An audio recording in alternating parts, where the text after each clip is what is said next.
फिर वही होगा जो लॉकडाउन के दौरान हुआ था। आपने देखा होगा ना, पैदल पैदल गए थे 8 करोड़ माइग्रेंट लेके, 1-2 दिन का 2-3 हज़ार किलोमीटर। ये उन्हीं कारखानों में काम करते थे वो जो पूंजीपति चलाते हैं। इन्हें किराए के पैसे दिए तो बता दो, सारी उम्र उन्होंने पैसे कमाए, फले फूले, मुनाफा कमाया, आगे बढ़े उन मजदूरों की वजह से। भारतीय जनता पार्टी ये चुनावजीवी पार्टी है, ठीक ना। बड़ी दुख की बात है कि दुनिया की सबसे बड़ी लोकतांत्रिक मुल्क का प्रधानमंत्री संसद में कहता है कि ये जो लोग हैं आंदोलनजीवी हैं, लेकिन सच बात यह है कि बीजेपी चुनावजीवी पार्टी। 1 साल से देश बंद पड़ा है। कोरोना रैलियां होती है तब तो कोरोना नहीं है, और स्कूल खोलने से कोरोना होता है। क्योंकि स्कूल क्या होते हैं, पढ़ाई होती है, किताब होती है। वहाँ पे किताब क्या है, नॉलेज है, नॉलेज है तो सवाल है, सवाल है तो एक्सपोज है। तो इसलिए एजुकेशन को बंद किया जा रहा है हर तरीके से। आप देखिए किसानों का आंदोलन हुआ तो अब सबको धीरे धीरे समझ में आ रहा है कि नहीं भाई, देश में समस्या है। और अभी आपने देखा बैंक कर्मचारी आंदोलन पर थे, और ये एसएससी वाले थे, ट्रेड यूनियन वाले जो 4 लेवल लॉज है उसके लिए ट्रेड यूनियन वालों ने सरकार से कहा था कि हम भी हड़ताल पे जाएंगे। इसको इसलिए नहीं खोला जा रहा क्योंकि ये पढ़ लिख गए तो सवाल पूछ लेंगे, और सवाल पूछ ले तो एक्सपोज हो जाओगे। कुछ नहीं किया है। एक तो जो एनसीआरबी का डाटा निकलता था ना एनुअली 2015 के बाद निकाल नहीं रहे, नेशनल क्राइम रिकॉर्ड ब्यूरो, उसमें क्या होता है कि देश में कोई भी क्राइम होता है, किसी भी तरह चोरी डकैती लूटपाट रेप का, उसमें जो डाटा होता है पूरे देश का वो नहीं निकाल रहे। इस वक्त हम गाज़ीपुर बॉर्डर पर मौजूद हैं और आपने देखा होगा कि जयदीप को अक्सर आप देखते हैं सोशल मीडिया पर खुलकर बातें करते हैं। आज रीवा मध्य प्रदेश से धनंजय सिंह हैं, दोनों से बात करेंगे। तमाम मुद्दे देश में चल रहे हैं, राफेल का मुद्दा हो, किसान का मुद्दा हो या छात्रों का मुद्दा हो, उनको लेकर बात करें। लेकिन सबसे पहले जो हम बात करेंगे वो किसान आंदोलन को लेकर करेंगे। किस तरह से किसान आंदोलन आगे बढ़ रहा है, आगे जोर शोर से बढ़ रहा है। जैसा चाहते हैं वही हो रहा है। सरकार तो हिल नहीं रही है, और हिल हम भी नहीं रहे हैं, और हिलने वाली बात ही नहीं है। क्योंकि यहाँ से चलेगा तो मर मिट जाएगा, देश की ज़मीनें बिक जाएंगी, किसान की ज़मीनें बिक जाएंगी। और देश की 70% आबादी, में पहले ही बोला बार बार, कृषि पे डिपेंड करती है। अगर ये वहाँ पे चले तो ज़मीनें पर अटैक होगा। क्योंकि सबसे क्या है कि पूंजीगत व्यवस्था लागू करना चाहते हैं। बिजनेस तब होता है जब बिजनेस करने के लिए सस्ती ज़मीन चाहिए। सस्ती ज़मीन किसकी मिलेगी, किसान की मिलेगी। और पूरे देश में पूरे वर्ल्ड में सबसे सस्ता लेबर इंडिया में मिलता है। ये WTO बोलता है, ये वर्ल्ड बैंक बोलता है, ये IMF बोलता है। और वो क्या चाहते हैं, यहाँ पे ज़मीनों को सस्ती खरीद के वहाँ पे कारखाना खड़ा किया जाए, और इन्हीं किसानों को उस ज़मीन के ऊपर जहाँ कारखाना लगाए मजदूर बनाया जाए, तो इस देश को ख़त्म किया जाए। वो माइग्रेंट लेबर बनाया जाए उदाहरण के लिए, क्योंकि गाँव से निकाल के माइग्रेंट लेबर बनेंगे, शहरों में आएंगे, झुग्गी झोपड़ियों में रहेंगे, सड़क के किनारे, रेलवे किनारे। फिर वही होगा जो लॉकडाउन के दौरान हुआ था। आपने देखा होगा ना, पैदल पैदल गए थे 8 करोड़ माइग्रेंट लेबर, 1-2 दिन था, 2-3 हज़ार किलोमीटर। ये उन्हीं कारखानों में काम करते थे वो जो पूंजीपति चलाते हैं। इन्हें किराए के पैसे दिए तो बता दो, सारी उम्र उन्होंने पैसे कमाए, फले फूले, मुनाफा कमाया, आगे बढ़े उन मजदूरों की वजह से। कुछ भी पैदा होता है कंपनी किसकी वजह से, श्रमिकों की वजह से, वर्कर की वजह से। लेकिन उनके ऊपर दुख की घड़ी आई तो आपने देखा होगा क्या हुआ। अच्छा, आपने देखा, आपसे सवाल करेंगे कि मध्य प्रदेश जो छत्तीसगढ़ से सटा हुआ राज्य है, आपने देखा वहाँ पर किस तरह से फौजियों पर हमला हुआ, नक्सली हमला हुआ, लेकिन बीजेपी जो चुनाव प्रचार में व्यस्त है। बात यह कि ये जो पार्टी है बीजेपी, भारतीय जनता पार्टी, ये चुनावजीवी पार्टी है, ठीक ना। बड़ी दुख की बात है कि दुनिया के सबसे बड़ी लोकतांत्रिक मुल्क का प्रधानमंत्री संसद में कहता है कि ये जो लोग हैं आंदोलनजीवी हैं, लेकिन सच बात यह है कि बीजेपी चुनावजीवी पार्टी है, ठीक ना। इसको चुनाव से मतलब है। अब जहाँ पे चुनाव हो रहा है वहाँ पे एक्टिव है, वहाँ पे ये काम करेंगे, ये करेंगे, ये करेंगे। जैसे कि इन्होंने बोला था कि कोरोना वैक्सीन सबसे पहले बिहार में दे देंगे, ठीक ना। वही हो रहा है कि बंगाल में रोजगार देंगे। अब आप बताइए, बंगाल क्या भारत से बाहर है? इन्होंने तो कहा था कि 2 करोड़ हर साल नौकरी देंगे पूरे भारत में। तो भाई बंगाल के हिस्से में कितनी नौकरी, ये तो बताओ पहले। देने की आप बात बाद में करो। तो ये लोग सिर्फ और सिर्फ चुनावजीवी हैं, ठीक। और अगला प्रश्न क्या था, आप शहीदों से लेकर जो जवान शहीद हुए हैं, 22-23 जवान, इस सरकार की जो गलत नीति है उनके कारण हो रहा है। वो लोग कौन है? भारत के वनवासी हैं, आदिवासी हैं, अपने मौलिक अधिकार के लिए लड़ रहे हैं, जिनके पास खाने की रोटी नहीं है, उनके पास ये सुरक्षा के महंगे महंगे उपकरण, आधुनिक हथियार कहाँ से आ रहे हैं? ये सरकार को बताना चाहिए ना कि सरकार की नाकामी है कि आप जिसको रोटी नहीं दे सकते उसको गन कहाँ से आ रहा है। ये सरकार की साजिश है कि इंसान को आपस में लड़ाया जाए। जैसे ऐसे बहुत ऐसे न्यूज़ में आ रहा है कि कह रहे हैं कि जहां चुनाव होते हैं वहां कोरोना गायब हो जाते हैं। जैसे बिहार में हुआ तो गायब हो गए। आपने एक वीडियो देखा होगा कि बिहार के सासाराम में छात्र जो है आंदोलन पे उतर आए हैं कोचिंग खुलाने को लेकर। हाँ, और क्या है, सॉरी क्या है, कोचिंग जब बंद किया गया कोरोना की वजह से, उसको लेकर छात्रों ने आंदोलन कर दिया है। तो ऑप्शन बचा है क्या? क्योंकि 1 साल से देश बंद पड़ा है। कोरोना रैलियां होती है तब तो कोरोना नहीं है, और स्कूल खोलने से कोरोना होता है। क्योंकि स्कूल क्या होते हैं, पढ़ाई होती है, किताब होती है। वहाँ पे किताब क्या है, नॉलेज है, नॉलेज है तो सवाल है, सवाल है तो एक्सपोज है। तो इसलिए एजुकेशन को बंद किया जा रहा है हर तरीके से। आप देख लो, जो बोलेगा जेल में डालेंगे। तो आपने छत्तीसगढ़ की बात करा की, उसकी भी बता दूं मैं आपको।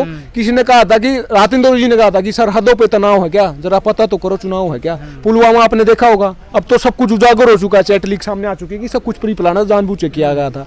तो इसमें भी कोई दो राय नहीं, अगर ऐसा कल को ऐसा कुछ हो जाए कि छत्तीसगढ़ का करवा गया था। अब ये टाइमिंग देखिए आप, 1-2 नहीं मरा, सीधे 22-24 मरे हैं।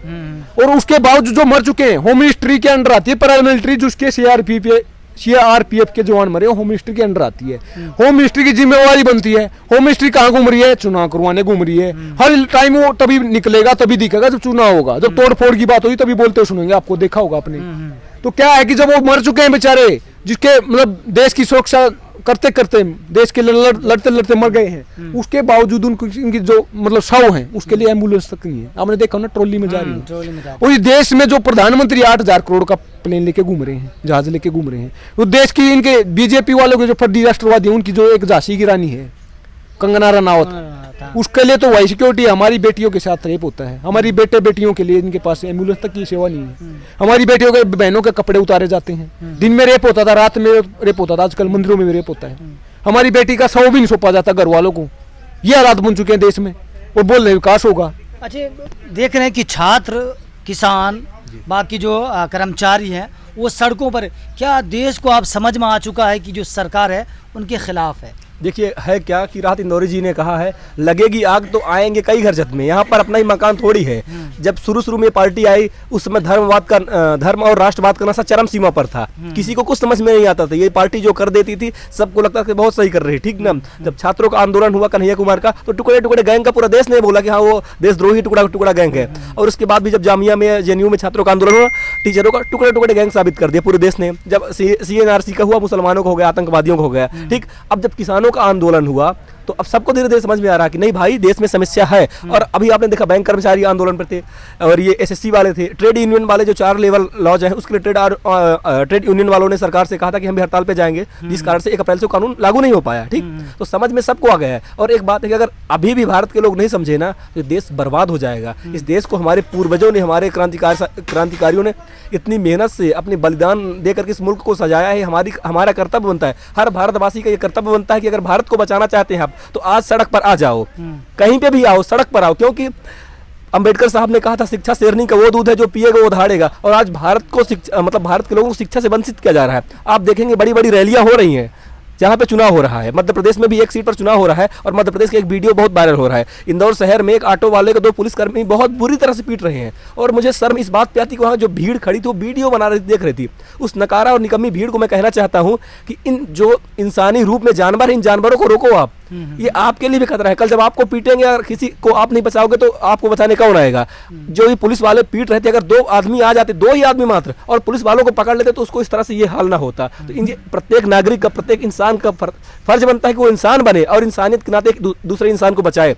अगर वही जो आदमी जो इंदौर में हादसा हुआ, अगर MP में एक सीट पे उपचुनाव हो रहा है दमोह में, ठीक, वो विधायक कांग्रेस से बीजेपी में चला गया था। अगर वो बीजेपी में होता, अगर दमोह में होता, वो वहाँ पे बोल देता कि मैं प्रचार करने जा रहा हूँ, बीजेपी का झंडा होता उसके पास, या बोल देता कि मैं प्रचार करने रैली में शामिल होने जा रहा हूँ, तो उसको कुछ भी नहीं होता, उसका स्वागत होता, सम्मान होता। लेकिन कितने दुख की बात है कि उसी एक इंसान का इतना बुरी तरह से वो हुआ, ठीक। ये मतलब देश को ले जाना कहाँ चाहते हैं? मैं कहना इतना चाहता हूँ कि भारत के नागरिकों से कि ये आपको जाहिल बनाना चाहते हैं। जब द्वितीय विश्व युद्ध हुआ था लंदन में, तो वहाँ की संसद में जब बहस चल रही थी बजट कैसा बनाया जाए, तो वहाँ के सभी सांसदों ने कहा था कि हम शिक्षा पर 1 भी % बजट कटौती नहीं करेंगे, क्योंकि अगर हमारी एक भी पीढ़ी शिक्षा से वंचित रह गई तो हम उसको कभी भी सुधार नहीं पाएंगे। अगर हमारे जो पुल टूटे हैं, सड़क टूटे, हम इनको बाद में बना सकते हैं, कभी भी बना लेंगे, लेकिन हम एक नस्ल को बर्बाद हो गए तो नहीं बचा पाएंगे। लेकिन भारत में क्या नस्ल को बर्बाद किया जा रहा है। और दुख की बात है कि भारत के लोग सोए हुए हैं, उनको एक बीमारी का ड्रामा दिया जा रहा है। बीमारी के नाम पर लोग सोए हुए हैं। मैं भारत के लोगों से निवेदन करता हूँ हाथ जोड़ करके कि अगर आप मुल्क को बचाना चाहते हैं तो सड़क पर आओ। और ये जो लोग हैं ना, तानाशाही लोग, जिनको राहत इंदौरी साहब ने कहा था, जो आज साहिब मसनद है कल नहीं होंगे, किराएदार है, जाति माँ थोड़ी है, ये लोग कुछ साल बाद चले जाएंगे, इस मुल्क को बर्बाद करके, तबाह करके। मुल्क आपका है, आपको बनाना है, आपको समझना है। इसलिए भारत के लोगों, आप लोगों से विशेष निवेदन है, आप लोग सड़क पर आओ। इस मुल्क की शिक्षा को बंद कर दिया गया है। आप देखो कि क्या हो रहा है, कोचिंग खुले हैं धड़ल्ले से और स्कूल बंद हैं। मतलब अमीर का बच्चा कोचिंग में आराम से पढ़ सकता है और गरीब बच्चे स्कूल नहीं जा रहे हैं। ये क्या हो रहा है? ये ड्रामाबाजी नहीं तो क्या हो रहा है? यूनिवर्सिटियों को बंद किया जा रहा है, यूनिवर्सिटियों से सवाल पैदा होते हैं और बड़ी बड़ी रैली हो रही है। इसलिए भारत के लोगों, अगर इस मुल्क को बचाना है तो आपको सड़क पर आना पड़ेगा। अच्छा, सोशल मीडिया पे एक जोक चल रहा है कि कोरोना जो है 18 साल का हो गया है, इसलिए वो 18 साल का नहीं हुआ इसलिए वो चुनाव में जाता है, नहीं जाता है और स्कूल में चला जाता है। हाँ हाँ, वो क्या करेंगे, स्कूल को तो बंद कर रखा है इन्होंने, लेकिन जो कोरोना है वो भाई ने बोला कि कहाँ जा रहा है वो। जब रैलियाँ होती हैं बड़ी बड़ी, कोई स्थानीय चुनाव होता है तब सारी मिनिस्ट्री उठ के जाती है, इनकी सारी सरकार उठ के जाती है, तब वो कोरोना कहाँ जाता है। 1 साल से बंद क्यों? मैंने बोला ना, मैंने कि एजुकेशन सवाल को पैदा करती है, सवाल एक्सपोज करता है, कुछ नहीं करते हैं। तो इसलिए इस देश को ख़त्म किया जा रहा है, मिटाया जा रहा है, और सवाल को मिटाया जा रहा है। सवाल तो जेल में जाएगा और चापलूसी है जो पार्लियामेंट में जाएगी। आपने देखा होगा क्या हो रहा है। क्या वजह है जो स्कूल कॉलेज को नहीं खोला जा रहा है? कोई वजह होगी, क्योंकि जब चुनाव होते हैं तो लाखों लोग जुड़ते हैं, खुद प्रधानमंत्री की सभा में, अमित शाह की सभा में जाते हैं लोग। ये जानबूझ के, मैंने बता नहीं, करक्शन निकाल दिया इसका कि स्कूल कॉलेज को इसलिए नहीं खोला जा रहा क्योंकि ये पढ़ लिख गए तो ये सवाल पूछ लेंगे, और सवाल पूछ ले तो एक्सपोज हो जाओगे। कुछ नहीं किया है। एक तो जो एनसीआरबी का डाटा निकलता था ना एनुअली, 2015 के बाद निकाल नहीं रहे, नेशनल क्राइम रिकॉर्ड ब्यूरो, उसमें क्या होता है कि देश में कोई भी क्राइम होता है, किसी भी तरह चोरी डकैती लूटपाट रेप का, उसमें जो डाटा होता है पूरे देश का वो नहीं निकाल रहे। क्यों नहीं निकाले? कि हर साल वो बढ़ते हैं, वो आंकड़े बढ़ते हैं, तो इसलिए नहीं निकाल रहे कि इमेज डाउन होगी, सरकार को सरकार बनानी होती है, वोट बैंक का चक्कर होता है, इसलिए नहीं निकाल रहे। अगर निकाल देंगे एक्सपोज हो जाएंगे, वो बार बार बोल रहा हूँ। तो जानबूझ के कोरोना तो बहाना है, देश को बेचना है इनको। अच्छा, राहुल गांधी ने एक नारा दिया था 2019 के लोकसभा में, चौकीदार चोर है। आपको आप ये आने लगा कि चौकीदार ही चोर है? बिल्कुल है, देख नहीं रहे आप। अब राफेल का आपने देखा होगा, ताजा मामला है, ये तो सबको पता था, लेकिन अब तो खुल है, उजागर हो चुका बिल्कुल। ये सच्चाई है और सच है बिल्कुल। ये साफ साफ शब्दों में लिखा जा चुका कि चौकीदार ही चोर है। हमें चौकीदार नहीं चाहिए, हमें प्रधानमंत्री चुना था, तू प्रधानमंत्री बन के रहे। चौकीदार और देश में बहुत है, बकवास मत कर, काम की बात कर। लेकिन लोग जो है वो कह रहे हैं कि जो प्रधानमंत्री काम कर रहे हैं, लोगों को चिढ़ हो रही है, क्योंकि राष्ट्रहित के लिए काम कर रहे हैं और आने वाले की जो पीढ़ी है उनके लिए काम कर रहे हैं। तो राष्ट्रहित कहाँ है? वो किसके राष्ट्रहित में छुपा? पूंजीपतियों का राष्ट्रहित है क्या? हमारा राष्ट्रहित है। इन बहन बेटियों के साथ जो रेप हो वो किसका हित है? जो किसानों के साथ अत्याचार हो रहे हो वो किसका हित है? तो जवानों के साथ अत्याचार हो रहे हो किसका हित है? तो ये देश के लोगों से बन के मिलकर बनता है ना, तो देश को खत्म किया जा रहा है, देश को मिटाया जा रहा है। और हर 16 मिनट में रेप होता है, 32 मिनट में किसान सुसाइड करता है। आज वर्ल्ड हेल्थ ऑर्गेनाइजेशन का आज वर्ल्ड हेल्थ डे है, मतलब 7 अप्रैल का एनुअली मनाया जाता है। तो उसका मैं थोड़ा सा बता दूं आपको कि 40% है ना, 40% इंडिया वाले हैं जो इस देश के नागरिक हैं, वो स्टंटिंग का शिकार हैं। 20% वेस्टिंग का शिकार है। 60% महिलाएं ऐसी हैं जो 15 से 65 साल की उम्र के हैं, जो नौजवान हैं, मतलब वो एनेमिक हैं, उनके अंदर खून की कमी है। तो ये हालात है। मेल न्यूट्रिशन 50% बच्चे, ओबेसिटी जो मोटापा शिकार हो 60%। तो कौन पोषित कौन है? सब तो कुपोषण का शिकार है। तो जिम्मेवार कौन है? ये राष्ट्रहित है क्या?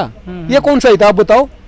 तो ये देश को, सवाल को खत्म किया जा रहा है। ये मंदिर मस्जिद की जात पात की बात क्यों हो रही है, मन की बात क्यों हो रही है, ये परीक्षाओं पे चर्चा क्यों हो रही है? ये किस लिए हो रही है? क्योंकि ये मुद्दों से भटका क्यों नहीं, मतलब एक मामला क्रिएट किया जाए, एक प्रोपेगेंडा क्रिएट किया जाए, ये इसमें भटके रहेंगे, सवाल पैदा नहीं करेंगे और अपने आप चलता रहेगा काम, टाइम निकलता रहेगा, सरकार बनती रहेगी और देश लूटता रहेगा।